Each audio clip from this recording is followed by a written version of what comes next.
Even though I think we get a lot of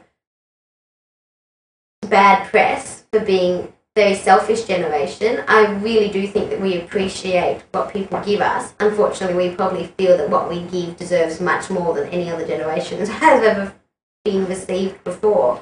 I think their parents grew up with the mindset of you have one job in a lifetime, and that's certainly not the case anymore. I mean, you don't even have one job in your teenage years. People are willing to move just to travel, just to get paid more, just to live somewhere else, because the convenience of parking their car is not easy anymore. People, if you know Charles Handy's work, are moving more towards the portfolio career. So it's actually not work as it's conceived at the moment, but it's a way of integrating all the different parts of your life into one place. From what I can gather, it seems to be a lot more dynamic. We seem to be a lot more flexible, and we seem to be willing to change a lot more.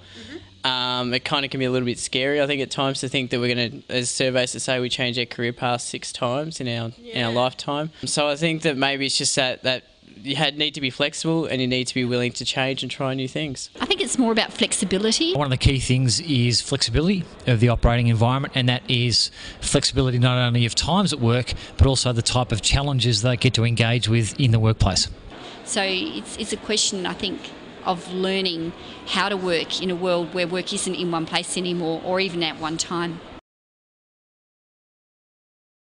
I can imagine generally that the Gen Y might want flexibility, maybe to get up at 11 o'clock at night, go clubbing, go to work at 4 a.m. in the morning, do their 8 hours or 6 hours. The following day they might do 12 hours, the next day they might do 2. And I think that's a huge challenge for organisations to be able to deal with that. Our generation really feels that their job reflects who they are. And if their role, if their company doesn't have the image that they want to reflect, it's embarrassing. I think the younger generation aren't quite clued into what they want to do with their life. So I don't know if it's so much a business, what they do to keep someone there. Maybe it's more or less them hiring people who they can tell have that passion to be there. They can treat their staff completely in the right way, but it's just the person thinking, well, this isn't really for me. Well, motivation will come from within with Gen Ys. It's very difficult for organisations to motivate them. They just need to create the space where that motivation can play out.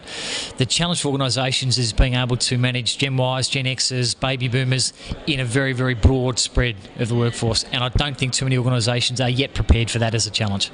Unfortunately, we're a little bit confused as to what we then do with all this freedom. So the problem isn't, can we do it? We've all been told we're the greatest people that ever existed. I mean, every advertising you've ever seen tells me I'm fantastic. 21, we get so worried that we're going to muck up our lives, that we don't do anything, or we run away and we don't have responsibilities. We flee the country, we drop out of university, so maybe employers can take that on board and really help them feel like this is the right choice, or that this doesn't close any doors.